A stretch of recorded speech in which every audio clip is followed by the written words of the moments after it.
Palavra do Senhor, lá na primeira carta do apóstolo Paulo aos Coríntios, no capítulo de número 2. Primeira carta do apóstolo Paulo aos Coríntios, capítulo de número 2.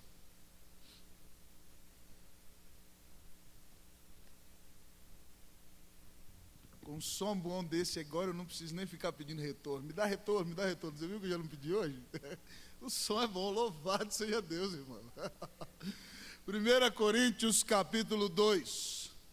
Quem encontrou pode dizer achei. Quem não encontrou, peça ajuda aí para quem está do lado. Quem está do lado está para ajudar mesmo. 1 Coríntios 2, vamos ficar de pé, meus queridos irmãos e irmãs.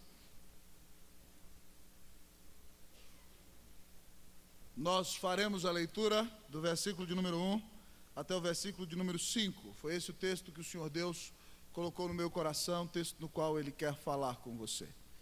Leamos todos numa só voz, 1 Coríntios, capítulo 2, de 1 a 5. Assim diz a palavra do Senhor. Eu, irmãos, quando fui ter convosco, anunciando-vos o testemunho de Deus, não fiz com ostentação de linguagem ou de sabedoria, porque decidi nada saber entre vós, senão a Jesus Cristo e este crucificado. E foi fraqueza, temor e grande tremor que eu estive entre vós. A minha palavra e a minha pregação não consistiram em linguagem persuasiva de sabedoria, mas em demonstração do Espírito e de poder, para que a vossa fé não se apoiasse em sabedoria humana, e sim no poder de Deus. Pai, nós nos humilhamos diante de Ti. Carlitos já pediu que Cristo cresça e seja exaltado aqui sobre todas as coisas. Nós queremos Te pedir, Deus, nessa noite, que o Teu Espírito fale ricamente aos nossos corações, que a Tua palavra venha ao encontro das nossas necessidades, que nós sejamos tocados, transformados pelo poder do Teu Espírito Santo.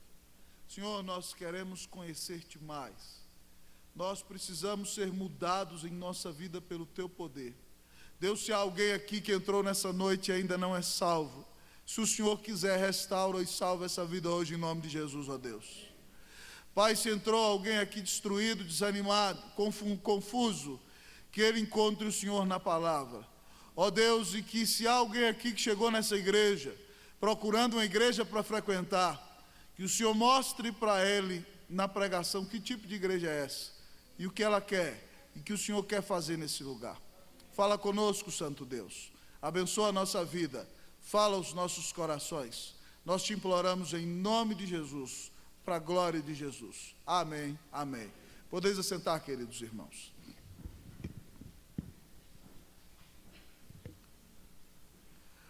Há 153 anos, queridos irmãos e irmãs, desembarca com o coração em chamas na Baía de Guanabara um jovem pastor presbiteriano americano chamado Ashbel Green Simonton. Ele já havia estudado direito e também pedagogia. E então Deus o chama para pregar o evangelho no nosso país. Muitas pessoas tentam desencorajá-lo. Ele é convidado para pastorear a grande igreja presbiteriana de Baltimore. Algumas pessoas dizem a ele o que virá fazer nesse país, cheio de enfermidade, cheio de peste, um país subdesenvolvido. Mas ele diz às pessoas do seu país que o lugar mais perigoso é o lugar mais seguro quando você está no centro da vontade de Deus. E Ashbel Green Simonton desembarca no dia 12 de agosto de 1859, com o coração cheio de sonhos. Tem um ministério rápido no Brasil. Aos 34 anos ele falece no nosso país, depois de haver perdido a sua esposa no parto de sua única filha. Simonton foi usado por Deus, irmãos, para começar a primeira igreja presbiteriana do Brasil. No ano de 1862, em janeiro, a igreja presbiteriana do Rio de Janeiro, a qual nós chamamos de Catedral. Simonton foi usado para começar a escrever o primeiro jornal evangélico desse país, que era a Imprensa Evangélica. Simonton foi o homem que organizou o primeiro seminário de nossa igreja nesse país. Simonton foi usado por Deus, junto com a sua equipe, para organizar o primeiro presbitério do Brasil, o presbitério do Rio de Janeiro. E além de tudo isso, Deus o usou para ordenar o primeiro pastor evangélico brasileiro, reverendo José Manuel da Conceição, ex-sacerdote católico romano e grande pregador da palavra de Deus no estado de São Paulo. Simonton morreu jovem, enfermo, por amor a Cristo em nosso país. Mas em um dos seus discursos no presbitério do Rio de Janeiro, no qual, amados irmãos, ele falava acerca dos meios necessários para expandir o reino de Cristo no Brasil. Simonton dizia que o primeiro meio, a primeira estratégia necessária para levar o Brasil a Cristo Jesus é a pregação fiel da palavra de Deus. A pregação, irmãos, é loucura aos homens, mas é sabedoria de Deus. A pregação é o meio através do qual Deus resolve chamar os seus eleitos a si. A pregação é o meio através do qual o Espírito fala com você e alimenta a sua alma. A pregação, amados irmãos, é usada por Deus para suscitar fé no seu coração, para reavivar a igreja, para transformar o povo de Deus e para mudar a cara do nosso país. E quando você sai da sua casa, no domingo à noite, para adorar a Deus, talvez você até não se preocupe muito com o violão desafinado, ele não deve estar, mas você sai da sua casa para ouvir uma boa palavra, você sai da sua casa para ser alimentado pela palavra de Deus. Precisamos e oramos para que nesse lugar sempre nós tenhamos uma pregação muito abençoada para a glória e honra do nome de Jesus. Nesse texto que lemos, queridos irmãos, o apóstolo Paulo, depois de pastorear e plantar a igreja de Corinto, escreve a eles, falando acerca de sua pregação. A igreja de Corinto tem um problema, eles gostam muito de divisões. Uns dizem que são de Apolo, um grande pregador, outros dizem que são de Pedro, outros dizem que são de Paulo e outros de Cristo. E Paulo, então, para mostrar a fidelidade do seu coração e a idoneidade da sua vida, escreve para essa igreja para falar sobre a seriedade e a fidelidade de sua pregação. E ao olhar para esse texto nessa noite, nós desejamos que a pregação feita nesse púlpito seja idônea, seja fiel, seja cheia do Espírito, seja uma pregação que esquente a sua alma e transforme o seu coração. E por isso nessa noite, o Senhor vem falar conosco e nos mostra aqui uma pregação abençoada. É disso que ele fala. Ele trouxe você aqui nessa noite para ouvir uma pregação abençoada. E eu me lembro, irmãos, há 4 anos atrás, 5 anos atrás, dia 19 de agosto, quando vim me reunir com o conselho dessa igreja, estavam presentes no conselho o presbítero Osasco, o presbítero Sandro, o presbítero Expedito, o presbítero Roberto, me entrevistando para ser o pastor da igreja. E algum deles me perguntou: pastor, o que você espera da igreja que você quer ser pastor? E eu disse: irmãos, eu quero ser pastor de uma igreja que queira ser fiel às Sagradas Escrituras, uma igreja que queira crescer, uma igreja na qual nós possamos ser unidos como liderança, que o diabo não nos vença, e uma igreja onde a gente possa trabalhar um bom tempo para criar uma história para Jesus. Hoje, irmãos, 5 anos depois, nesse novo templo, se você pergunta para mim: pastor, o que você espera dessa igreja? Sobre todas as coisas, eu espero que aqui seja pregada a palavra de Jesus, uma palavra extremamente abençoada, que você seja abençoado, porque esse é o tema da mensagem nessa noite, uma pregação abençoada. E olhando para o texto da palavra de Deus, irmãos, nós aprendemos de parte do Senhor, que uma pregação abençoada é uma pregação fiel. Uma pregação abençoada é uma pregação fiel. Repita comigo, vamos lá? Uma pregação abençoada é uma pregação fiel. Versículo de número 1. Vamos ler até o nome de Deus. Vamos ler comigo? Versículo 1 até o nome de Deus. Vamos lá? Eu, irmãos, quando fui ter convosco, anunciando-vos o testemunho de Deus. Paulo, irmãos, diz que vai a Corinto. Ele se move do seu lugar. Ele sai da sua terra para levar uma palavra para o coração dos coríntios. Mas ele não diz: eu quando fui ter convosco para levar a minha filosofia, eu quando fui ter convosco para levar a minha nova ideologia, Eu, quando fui ter convosco para apresentar os meus projetos pessoais. Não, Paulo diz, eu fui estar convosco para anunciar o testemunho de Deus. Paulo prega, irmãos, a palavra do Senhor Jesus. Paulo prega o evangelho do Cordeiro. E Paulo diz que a palavra de Deus, o evangelho, é o próprio testemunho de Deus acerca de si mesmo e acerca da sua verdade. Uma pregação abençoada é uma pregação fiel a Deus. Irmão, talvez você viaje por aí hoje e entre em algumas igrejas onde as pessoas digam para você: você é 10, você é o suprassumo da existência, você é o estágio último da evolução humana. Eu sou criacionista, viu?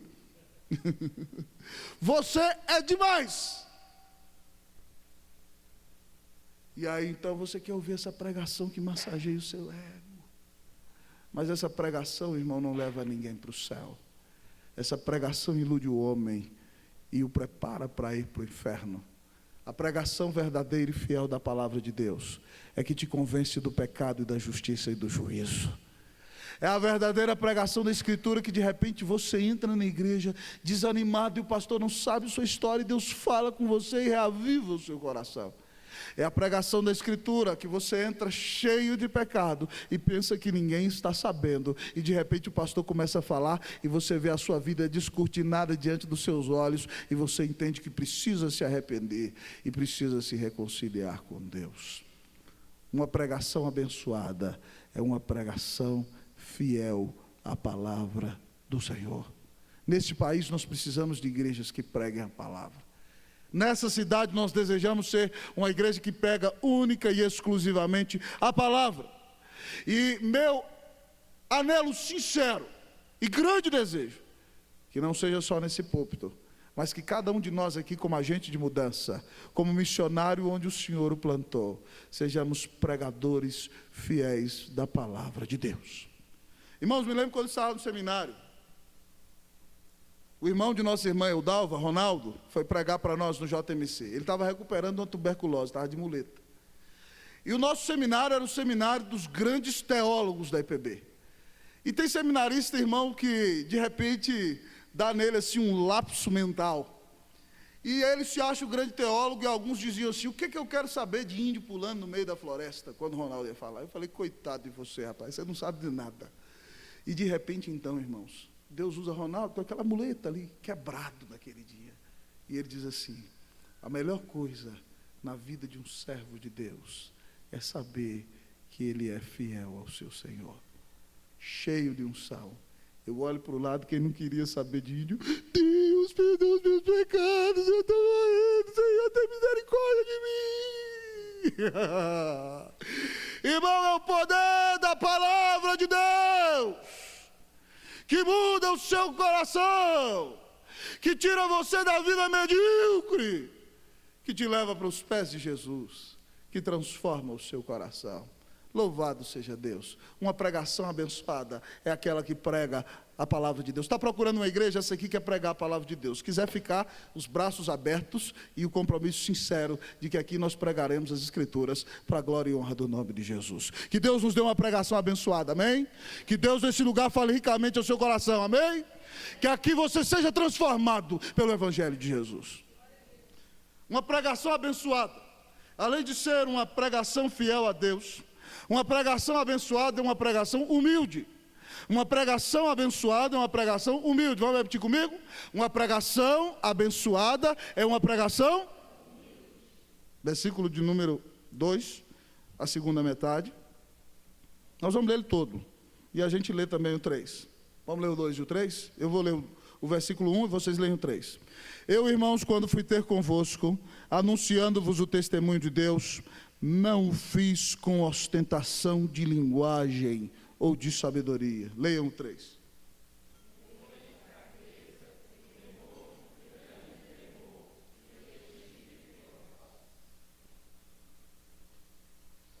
Irmãos, gregos amam filosofia.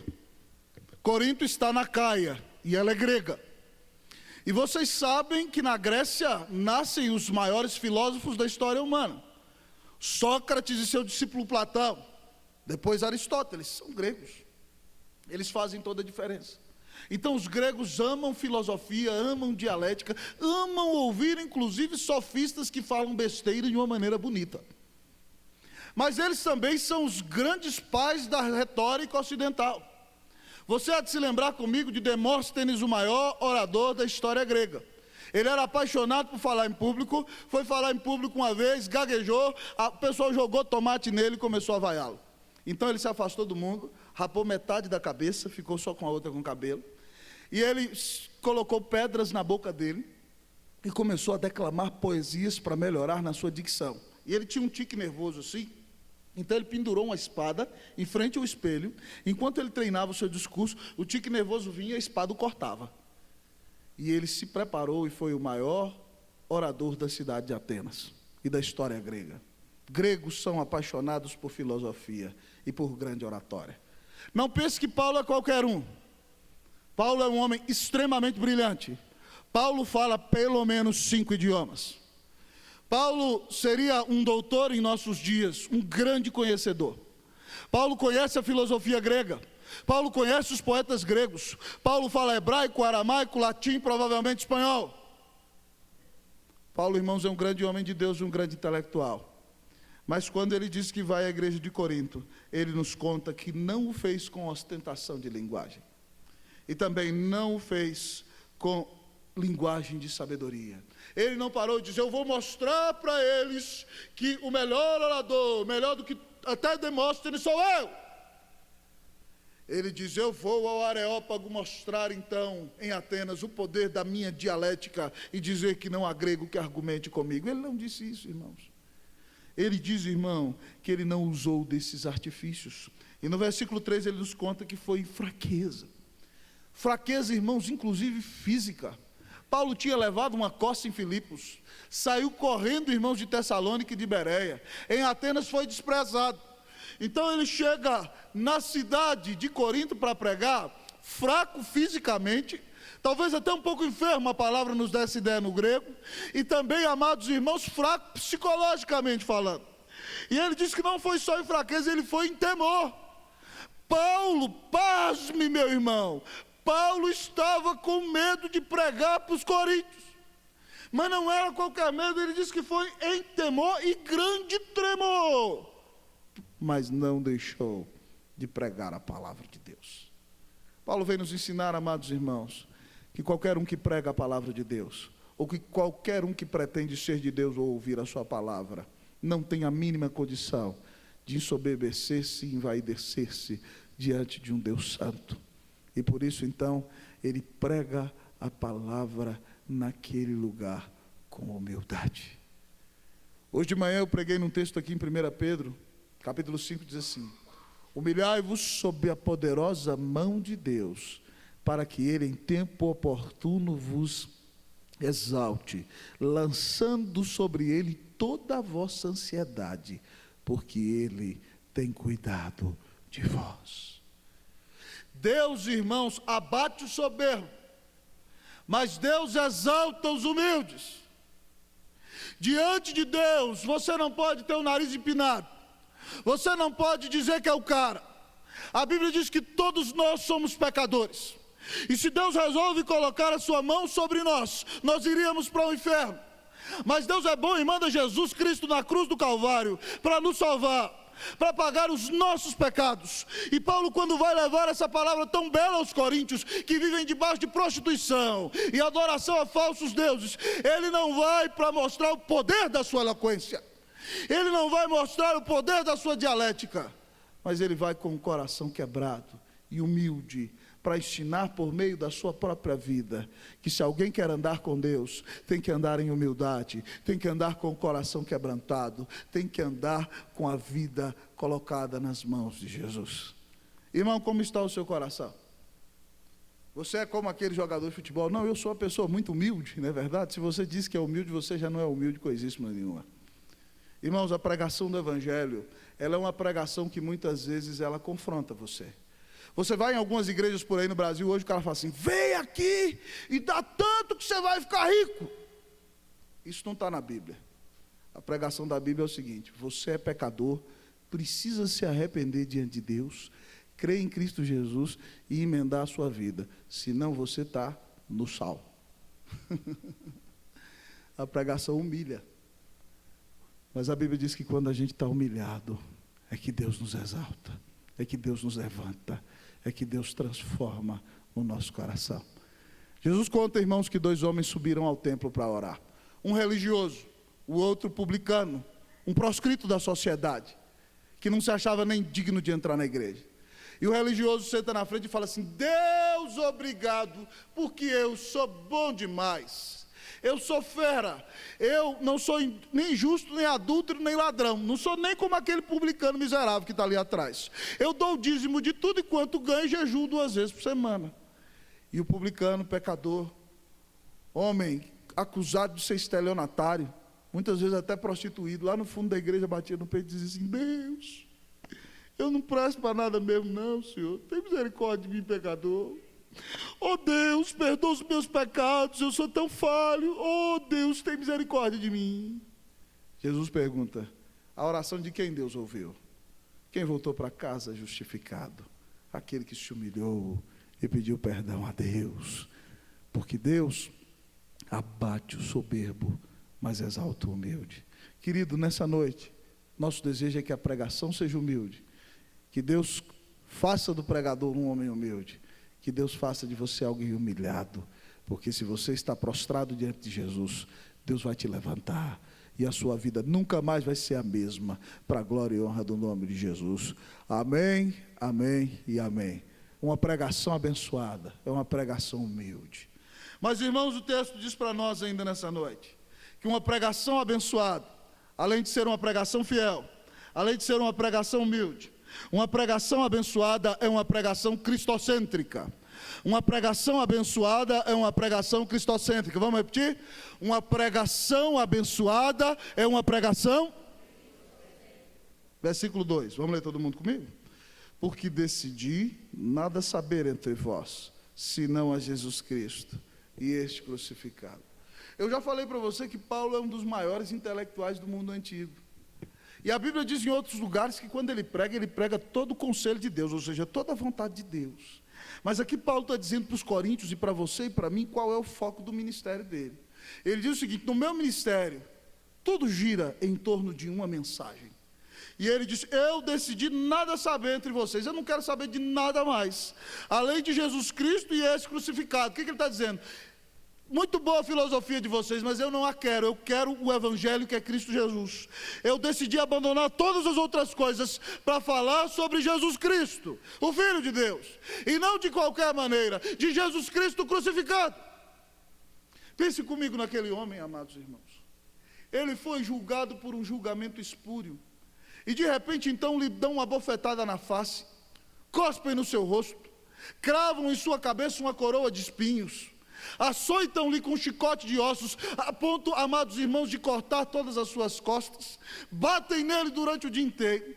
Quando decidem crucificá-lo no começo da tarde, colocam sobre ele aquele manto já cheio de sangue, e ele vai então ao Monte da Caveira, levando a sua cruz. 2 vezes está tão fraco que cai no caminho e não consegue sustentá-la. Então Simão de Cirene tem que ajudá-lo, e chegando então àquele lugar terrível, ao Monte da Caveira, o Gólgota, Jesus Cristo, Filho de Deus, é cravado naquela cruz com grandes pregos pelos soldados romanos.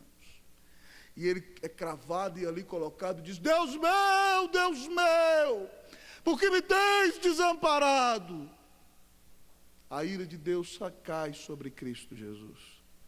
Aquela cruz era sua, meu querido amigo. Aquela cruz era minha. A ira de Deus caiu sobre ele.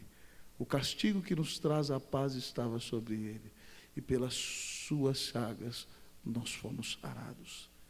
Cristo morreu na cruz para pagar os seus pecados. Senão você não podia ficar de pé diante de Deus. Senão o seu destino eterno seria a destruição. Mas Deus, na sua justiça e amor, resolve mandar seu Filho para morrer na cruz no teu lugar e no meu, para que a vida de Deus entrasse na sua alma, para que Deus te desse o indulto celestial, para que você fosse perdoado, para que o Espírito de Deus viesse morar no seu coração e para que a vida de Deus enchesse o seu ser. Jesus Cristo morreu na cruz para pagar os seus pecados. Pense, meu irmão, na cruz manchada de amor. A beleza da cruz é a salvação. A cruz foi manchada de amor por você. A beleza da cruz é o sangue que Jesus derramou na cruz, por amor de mim e por você. Por isso, a única coisa que Ele requer de você nessa noite é que você se arrependa desse seu jeitão de viver. Jeitão doido e maluco de viver longe de Deus. Peça perdão a Ele. Deus, me perdoa pelos meus pecados. Eu creio que Cristo Jesus morreu por mim. E a Bíblia diz então, que se você se arrepende e crê em Jesus, você será salvo. No tribunal de Deus, ainda que Satanás te acuse, Deus vai bater o martelo e vai dizer: eu te declaro inocente, por causa do meu Filho, Jesus Cristo. Que evangelho maravilhoso é esse, irmãos? Por isso nós podemos cantar: foi na cruz que um dia eu vi. Vamos lá todos. Foi ali pela fé que meus olhos abri, e agora me alegro em sua luz. Jesus morreu por mim, irmãos. Louvado seja Deus. Jesus morreu por você. Toda a glória seja dada ao nome de Cristo Jesus. Que a sua vida seja transformada por essa pregação abençoada, que é uma pregação cujo centro é Jesus. Que nessa igreja o nome de Jesus seja exaltado sobre tudo e sobre todos. Amém? Que nessa igreja todos nós diminuamos e que Cristo cresça. Que nessa igreja pessoas sejam salvas pelo evangelho poderoso de nosso Senhor Jesus Cristo. Amém? Uma pregação abençoada, além de tudo que eu já falei, é uma pregação ungida. Uma pregação abençoada é uma pregação ungida. Vamos lá, vamos falar comigo? Uma pregação abençoada é uma pregação ungida. Vamos ler o versículo 4. Vamos lá?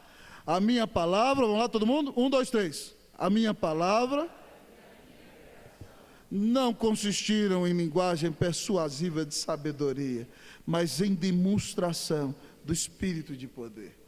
Paulo, grande intelectual, não quis usar a filosofia grega, nem o poder da sua grande retórica, mas ele disse que a sua pregação foi marcada pelo poder do Espírito de Deus. A unção de Deus estava sobre ele. Você podia perceber a presença de Deus no ambiente, enquanto Paulo abria as Escrituras e falava. O coração do povo queimava, a vida do povo era transformada, porque a pregação e o ministério da igreja depende da intervenção sobrenatural do Espírito Santo, amados irmãos. Eu posso pregar semanas para você, posso argumentar logicamente com você, mas se o Espírito Santo não soprar a vida dos céus no seu coração, nada vai acontecer. Nada vai acontecer. Então, irmãos, nós precisamos orar para que nesse momento aqui, eu já estou orando, Senhor, tem misericórdia desses meus irmãos aqui, para que o Espírito Santo de Deus toque no seu coração enquanto eu estou falando a palavra, para que você morto, desperte, ressuscite, em nome de Jesus, para que a sua vida seja mudada.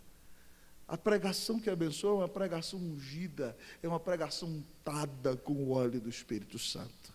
É uma pregação cheia da presença e da bênção do Espírito de Jesus. É para isso que oramos, para que o Espírito Santo de Deus se mova na igreja, para que percebamos que Ele fala na Escritura, para que a sua graça se manifeste em nosso meio, para a glória e honra de Cristo Jesus.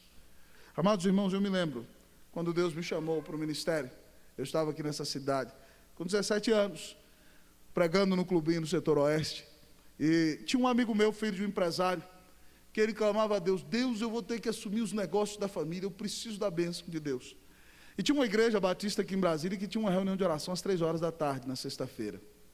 E alguns colegas levaram a gente. E nós começamos a ir durante um mês. E o meu amigo falava assim: Deus, faz de mim um grande administrador. Ele não queria fracassar no negócio das famílias. E eu só sabia pedir uma coisa. Eu falava: Deus, me dá unção. O pastor falava lá, bota no papelzinho aí um pedido que você tem para Deus. Eu falava assim, Deus me dá unção. Eu não sabia nem o que era unção. Um dia eu perguntei para o pastor, falei, pastor, o que é unção? Ele falou assim, irmãos, eu me lembro do reverendo Antônio Elias que diz o seguinte, unção é isso aqui, unção e outros não.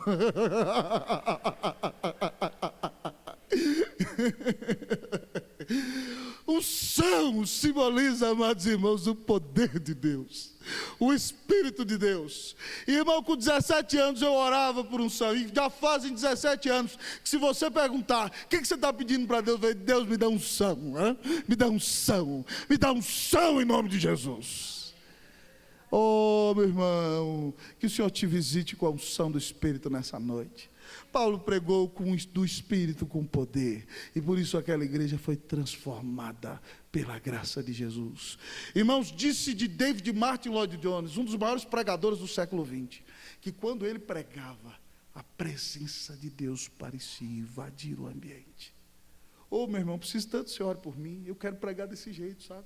Você não quer pregar assim, Jefferson? Então, quando a gente pregar assim, os presbíteros, Roberto, Carlos, todo mundo quer pregar assim. Então, vamos orar para que quando a gente começar a pregar aqui, o cara entra nessa igreja e fala assim, eu não estou entendendo nada, mas eu sei que Deus está tocando meu coração. É a presença do Espírito de Deus. É o Espírito Santo de Deus que pode ressuscitar mortos. É o Espírito Santo de Deus que nos enche de poder para pregar. É o Espírito Santo que faz a igreja crescer. É o Espírito Santo que restaura a nossa vida. Eu quero ser um homem cheio do Espírito Santo. Você quer? Você quer isso na sua vida? Simon, o que eu falei para você dele no começo do seu diário, diz assim, quem me dera um batismo de fogo que purificasse as minhas escórias, que me desse um coração totalmente de Cristo. Ele não está falando de segunda bênção, não. Está falando de ser cheio do Espírito Santo. A gente crê que o batismo do Espírito Santo é na conversão. Ele está falando de ser cheio do fogo e do poder de Deus, para ser santificado, para ser usado pelo Senhor. Se você, irmão, quer ser tocado e usado pelo Senhor, clame a Deus isso na sua vida. Irmãos, eu vou contar isso para você. Experiência não é regra. A nossa regra são as Escrituras. Mas eu me lembro que, alguns anos atrás, eu disse a vocês que a gente estava pregando no setor oeste. Alguns irmãos estudaram lá. Elisane estudou lá, Almerindo estudou lá, Luciano estudou lá, Roberto estudou lá, e eu estudei depois deles. E a gente estava pregando um dia lá na escola, eles são mais velhos do que eu, entendeu? E, irmãos, a gente estava pregando lá, nossos professores, né, como gostosaço de falar, stalinistas, leninistas, né, tudo com istas para o lado da ponta esquerda.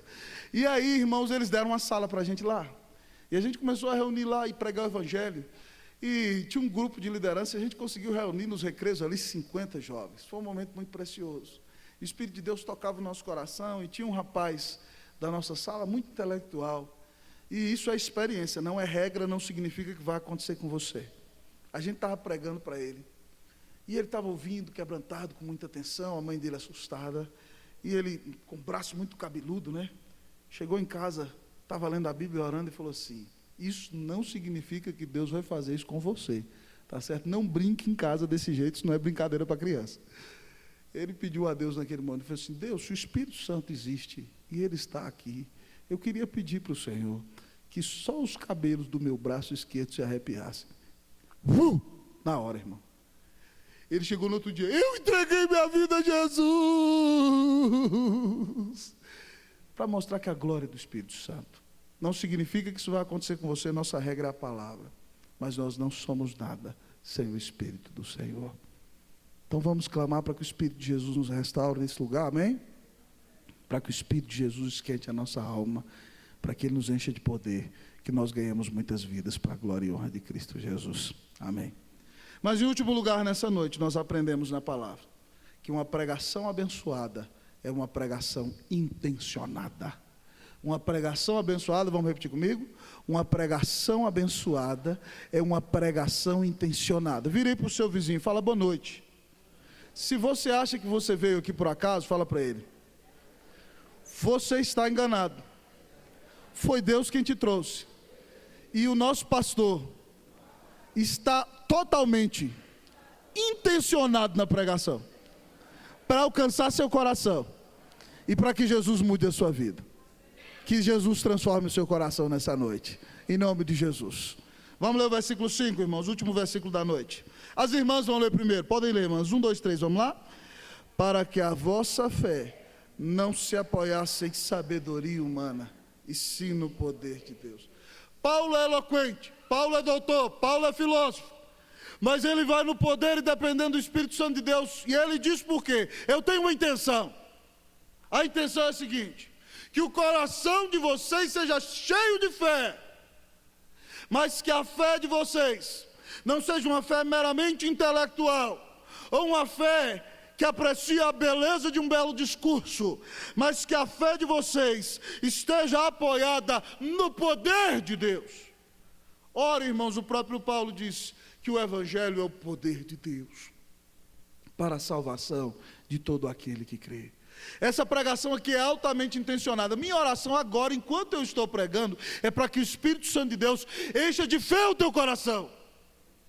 A Bíblia diz em Romanos 10:17 que a fé vem pela pregação e a pregação pela palavra de Cristo. A minha oração, irmão, é que Deus te encontre enquanto essa palavra está sendo pregada. A minha oração é que ao Deus te encontrar, você se arrependa e seja perdoado, e seja transformado, e seja curado, e seja restaurado em nome de Jesus. A intenção de Deus, amado irmão, é abençoar você com essa pregação. Mas eu quero dizer para você uma coisa: a Bíblia diz que a palavra de Deus não volta vazia. E quando essa palavra é pregada com fidelidade, ou ela te aproxima do céu, ou ela te deixa sem desculpas diante de Deus. Porque se você não sabia de nada, agora você sabe.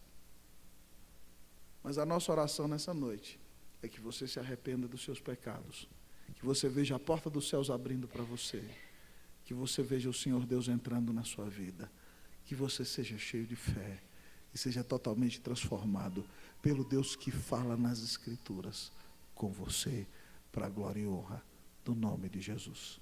Uma pregação abençoada quer alcançar seu coração, quer transformar a sua vida, quer fazer de você alguém diferente, para a glória e honra de Cristo Jesus.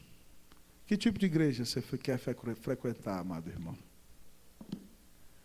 Que tipo de pregador uma igreja deve ter? Talvez você fale: eu queria um pastor que tomasse cafezinho comigo lá em casa todo dia. Sinto muito, não sou eu. Pode começar a orar por outro, se for isso. Eu amo você, no dia que precisar vou estar lá, para orar, para abraçar. Mas a prioridade é pregar a palavra de Deus para você, e abençoar o seu coração, é ser instrumento de Deus na sua vida.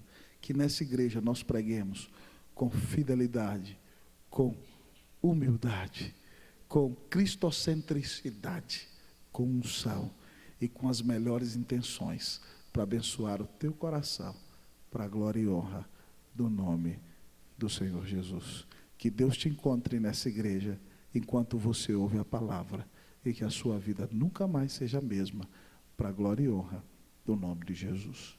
Amém. Vamos louvar ao Senhor, irmãos, nessa